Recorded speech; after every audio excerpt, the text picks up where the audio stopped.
నమస్తే. బీఆర్కే భక్తి ఛానల్కి స్వాగతం. నేను పద్మ. ఈ రోజు మనతో పాటు స్టూడియోలో ఉన్నారు ప్రముఖ ఆధ్యాత్మికవేత్త డాక్టర్ అనంతలక్ష్మి గారు. అమ్మని అడిగి మనకున్న సందేహాలన్నిటి కూడా నివృత్తి చేసుకునే ప్రయత్నం అయితే చేద్దాం. నమస్తే అమ్మ. నమస్తే అమ్మ.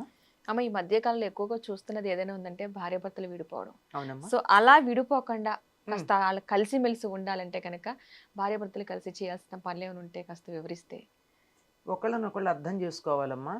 ఎప్పుడైనా సరే కలిసి ఉండాలి అంటే ఈ గో అన్నదాన్ని యూ గో అంటే అప్పుడు కలిసి ఉంటారు. ఎగ్జాక్ట్లీ. ఈగో ఎక్కువైపోయింది.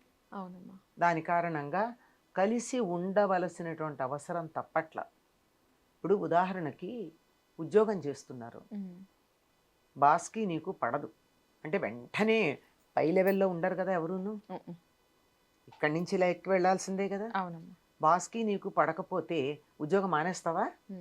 సర్దుకుంటూ చేస్తావు. అంతే. తప్పులుంటే సరి చేసుకుంటాం. బయట అరిచే వ్యక్తి మగవాడు కానీ ఆడది కానీ బాస్ దగ్గరికి వెళ్ళేటప్పటికి అని కోపాన్ని లోపల మింగుకుని పైకి మాత్రం అని ఇహిహిహి అని పళ్ళికిలిస్తూ మాట్లాడతారు. ఇది అక్కడ నువ్వు చేస్తున్నావు, ఇంట్లో నువ్వు అది చెయ్యక్కర్లా, లోపల దాచిపెట్టుకుని పళ్ళికిలించక్కర్లా. నీ మనసులో ఉన్న అభిప్రాయం చెప్పి ఇది నాకు నచ్చలేదు అని నిర్మోహమాటంగా చెప్పుకోవచ్చు. మనసులో ఉన్న మాట చెప్పకుండా అవతల వాళ్ళు నన్ను అర్థం చేసుకోవాలి, నా అంతటి వాళ్ళు నేను చెప్తానా అనేటటువంటి అహంకారం తగ్గించుకోవాలి. మొట్టమొదట ఉండాల్సిన అహంకారం. భార్యాభర్తలే కదమ్మా, ఎక్కడైనా సంబంధాలు తెగిపోవడానికి కారణం అహంకారం మాత్రమే. ఒకళ్ళకుండి ఒకళ్ళు సర్దుకుంటే పర్వాలేదు, కానీ ఇద్దరికీ ఉందంటే ఇంతే సంగతులు. ఈ కాలంలో ఎక్కువగా ఇలా విడిపోవడానికి ఉన్నటువంటి కారణం ఏమిటంటే వ్యక్తిత్వం గట్టిపడ్డాక వివాహాలు చేసుకుంటున్నారు, ముందు చేసుకోవటల్లా. అవునమ్మా. పెళ్లి సమయానికి నేనింతే అనే అభిప్రాయానికి వచ్చేస్తారు. నా జీవితం ఇట్లా ఉండాలి, నా రొటీన్ ఇట్లా ఉండాలి, నా లైఫ్ ఇట్లా ఉండాలి, వాళ్ళు డిసైడ్ అయిపోతున్నారు. ఇద్దరు డిసైడ్ అయ్యి మిస్ మ్యాచ్ అవుతూ ఉంది. మొదట్లో ఏదో ఆకర్షణ మరోటో కొద్ది రోజులు సర్దుకుంటున్నారు, కానీ 4 రోజులు పోయాక పైన వేసుకున్నటువంటి కప్పు మేకప్ ఏదైతే ఉందో అదంతా పోయి మేకప్ అన్నదాన్ని మర్చిపోయారు. మేకప్పే వేసుకుంటున్నారు కానీ మేకింగ్ అప్ అంటే దాన్ని కలుపుకుందాము, సమన్వయం చేసుకుందాము, let us make this fruitful అనుకోవడం మర్చిపోతున్నారు. నేను లేకుండా నేను సంపాదిస్తున్నాను అవును అని అమ్మాయి అనుకుంటోంది. తను లేకపోతే నాకేమిటి, నేను బతకలేనా, స్విగ్గీ ఉంది కదా అని అనుకుంటున్నాడు అబ్బాయి. అంతే కదా, బయట నుంచి ఆర్డర్ పెట్టుకోవచ్చు, తినచ్చు. అదే కదా అనుకుంటున్నారే తప్ప ఇద్దరూ కూడా యవ్వనంలో ఉన్నప్పుడు, ఆరోగ్యం బాగున్నప్పుడు, 10 మంది నీ వెనకాల ఉన్నారో నువ్వు అనుకుంటూ ఉన్నప్పుడు, నిజంగా ఉన్నారు కాదు, నువ్వు అనుకుంటూ ఉన్నప్పుడు ఇట్స్ ఓకే. రేపు పొద్దున ఓ తలనొప్పి వస్తుంది, అప్పుడు ఎవరన్నా ఒక్క కప్పుడు కాఫీ చేసిస్తే బాగుండు అనిపించే పరిస్థితి ఉండదా? అవునమ్మా, ఉంటుంది కదా. అవును. అటువంటప్పుడు మనిషి కావాలి కదా. ఖచ్చితంగా. దాన్ని ఆలోచించుకోలేకపోతున్నారు. రేపు పొద్దున తలనొప్పి గురించి మాట్లాడుతున్నావు, ఒంటరిగా బతకాల్సి వస్తే ఇప్పుడే ఇలా యవ్వనంలోనే ఎనర్జెటిక్గా ఉండగానే చచ్చిపోతామా? లేదు కదా. వృద్ధాప్యం వస్తుంది, సహజంగా మరణం వస్తుంది. ఆ మరణం వచ్చే లోపల ఎన్ని రోగాలు వస్తాయి, ఎంతో నీరసపడుతుంది, తప్పదు. ఇవాళ ఉన్న శక్తి రేపు ఉండదు. ఆఫ్టర్ 40 మీరు గమనించండి, ఒకప్పుడు ఆఫ్టర్ 60 అనుకునేవాళ్ళు, ఈ మధ్య ఆఫ్టర్ 40 గురించి అనుకోవాల్సి వస్తుంది. ఒకప్పుడు ఉన్న ఓపిక మరొకప్పుడు ఉండట్లేదు. అప్పుడే పరిస్థితి ఏమిటి? ఒకరి సహాయం కావాలి, మనిషి తోడు కావాలి. Emotional support is more important. అది మిస్ అవుతున్నారు. ఏదన్నా ఇప్పుడు ఆఫీస్లోనే ఏదో తేడా వచ్చింది, నాకు ఇవ్వాల్సిన ప్రమోషన్ మరో వాళ్ళకి ఇచ్చారు, ఇంటికి వచ్చి ఎవరితోనో షేర్ చేసుకోవాలా? షేర్ చేసుకోకపోతే బీపీ పెరిగిపోతుంది, లేదా వేరే కారణంగా ఉంటే డయాబెటీస్ వస్తుంది, లేదా హార్ట్ అటాక్ వస్తుంది. షేర్ చేసుకుంటే రాదు. షేరింగ్ కోసం కావాలా సంగతి మర్చిపోతున్నారు. పాలు నీళ్లలాగా కలిసి ఉండమని పూర్వులు చెప్పారు. నూనె నీళ్లలాగా కలిసి ఉంటే ఎట్లా? పాలు ఉప్పులాగా కలిసి ఉంటే ఎట్లా కదా. కనుక కలవడానికి సిద్ధంగా ఉండాలి. వివాహం చేసుకోవడానికి ముందు సర్దుబాటుకి సిద్ధపడాలి. సర్దుకుంటాను కొన్ని విషయాల్లో అనుకోవాలి. ఎందుకంటే ప్రపంచంలో ఎవ్వరూ పర్ఫెక్ట్ కాదు, including the person who is thinking. నేనే పర్ఫెక్ట్ కాదు అని ఎవరికి వాళ్ళు ఆలోచించుకోండి. ఎవరు పర్ఫెక్ట్? మరి నాలో ఉన్న లోపాలు ఉన్నాయి కదా, నేను అవతల ఎదుటి వాళ్ళల్లో ఉన్న లోపాలను నేను ఎందుకు సర్దుకోలేను, అర్థం చేసుకోలేను? నా లోపాలను వాళ్ళు అర్థం చేసుకోవాలి, వాళ్ళ లోపాలను నేను అర్థం చేసుకుంటాను అనేటటువంటి అభిప్రాయం ఉన్నట్టయితే ఒకటి.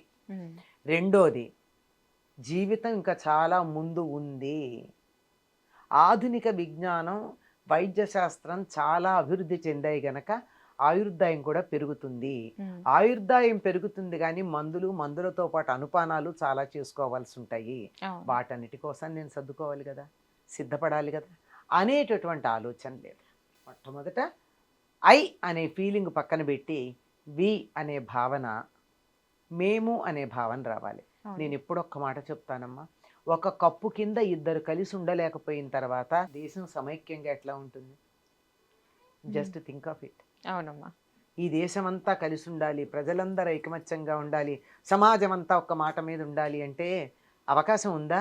ఇంట్లో ఇద్దరు కలిసి ఉండలేకపోతున్నారు కదా, అందరూ కలిసి ఎట్లా ఉంటారు? అవునమ్మా, అవును. సర్దుబాటు అన్నది చాలా అవసరం. ఈ సర్దుబాటు లేకపోబట్టే ఒకప్పుడు అనేకమైనటువంటి జంతువులు నశించాయి. డైనోసార్స్ లాంటివన్నీ వచ్చే మార్పులకు సర్దుకోలేదు, జాతి నశించింది. ఇక్కడ జాతి కాకపోయినా వ్యక్తులు నశిస్తారు. అలా నశించకుండా ఉండడానికి, నాశనం కాకుండా ఉండడానికి నేను ఏం చేయాలని మనుషులు అనుకుంటే చాలమ్మా. మొట్టమొదట ఉండవలసింది, చాలామంది కోపం వస్తుంది కానీ 17-18 ఏళ్లకల్లా పెళ్లి చేస్తే సర్దుబాటు వస్తుంది.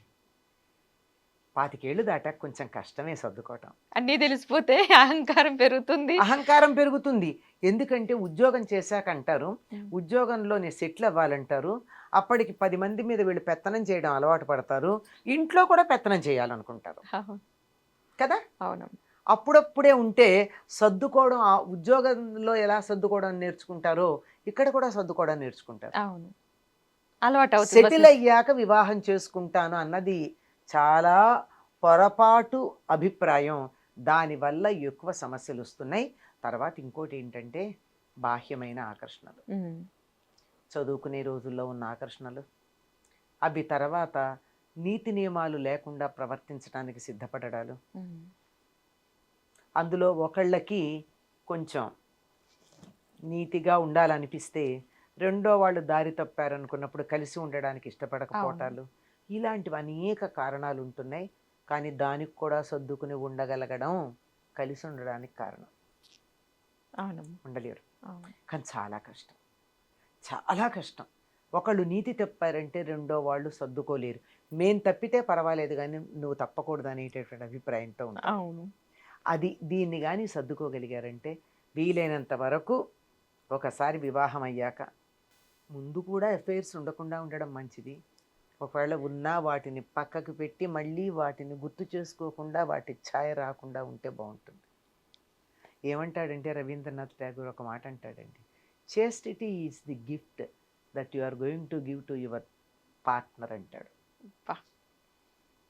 శీలం అన్నది నీ జీవిత భాగస్వామికి నువ్వు ఇవ్వబోయేటటువంటి బహుమానం అంటాడు. అంతే, అంతకన్నా గొప్ప బహుమానం ఏముంటుంది? అది లేకపోవడం వల్ల చాలా విచ్ఛిన్నమవుతున్నాయి. ఎక్స్ట్రా మ్యారిటల్ అఫైర్స్, వివాహేతర సంబంధాలు విడిపోవడానికి చాలా కారణం అవుతున్నాయి. కానీ అవి నిలుస్తున్నాయా? అవి నిలవవు. ఇక్కడ పకడ్బందీగా పెద్దలందరూ కుదిర్చి దగ్గర ఉండి చాలా గట్టిగా ఏర్పాటు చేసిన బంధాన్ని సాక్షిగా ఆ బంధాన్నే మీరు బ్రేక్ చేసుకున్నప్పుడు మిగిలినటువంటి ఆకర్షణల వల్ల వచ్చినటువంటి బంధాలు ఎంతకాలం ఉంటాయి? అంత సింపుల్ లాజిక్ మర్చిపోతున్నారు. ఎందుకంటే దీనికి అంతటికీ కారణం చిన్నతనంలో మోరల్ వాల్యూస్ చెప్పి పెంచకపోవడమే కారణం. Elders should be blamed for this. నిజంగా అది ఫస్ట్ నుంచి కూడా ఇద్దరికి ఇది. ఎందుకంటే గతంలో చెప్తా ఉండేవారు, దేనికైనా సర్దుకో సర్దుకో, అమ్మాయికి ఎక్కువగా చెప్తా ఉండేవారు. అబ్బాయిల విషయం వచ్చేసరికి ఆడపిల్లల్ని ఏమనకూడదు మన ఇంటికి వచ్చినామని వాళ్ళకి చెప్పేవారు. కానీ ఇవి చెప్పేవారు. రెండు మిస్ అయిపోయినాయి. రెండూ మిస్ అయినాయి. సర్దుబాటు లేదు, పెంపకము లేదు, లేదు విలువలు లేవు. అసలు. ఇవే కాదు, భార్యాభర్తల విషయమే కదా, ఏ విషయంలో కూడా విలువలు లేకుండా పోయినాయి గనక అవును. విలువలతో పిల్లల్ని పెంచకపోవడం అనేది కారణం. అయినా పెంచిన దారి తప్పారు అంటే అది ఆకర్షణలకు లోనవ్వడం కారణం. అవును. ఇలా అనేకమైన కారణాలు ఉన్నాయమ్మా.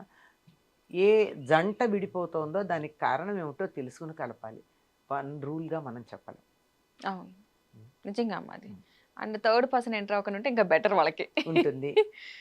పూర్వం అయితే ఇంట్లో పెద్దవాళ్ళు ఉండేవారు గనక, ఏం లేమ్మా వాడు నిన్ను తిడితే తిట్టాడులే, ఆఫీస్లో ఏదో అయ్యి ఉంటుంది, సర్దుకో అని పెద్దవాళ్ళు చెప్పేవాళ్ళు. అవును. ఆ అమ్మాయి అలిగితే అలిగిందిలే, ఒంట్లో బాగుండలేదేమో, నువ్వు సర్దుకోరా అని అబ్బాయికి చెప్పేవారు. అవును. అలా చెప్పేవాళ్ళు లేరు. ఒకవేళ ఎవరైనా ఉన్నా అంత పొగరా అని చెప్పి కొంచెం ఒక 4 మాటలు ఎక్స్ట్రా వేసి వేసి దానికి అంటిస్తున్నారు. Adding fuel to the fire అన్నట్టు చేసేవాళ్ళే ఉన్నారు. అవును. కనుక ఎవరైతే కలపాలనే సదుద్దేశం కలవాళ్ళు ఉన్నారో పెద్ద మనుషులు, వాళ్ళు కల్పించుకుంటే బాగుంటుంది. నిజంగా అమ్మ చాలా చాలా మంచి విషయాలు తెలియజేశారు. ధన్యవాదాలమ్మా.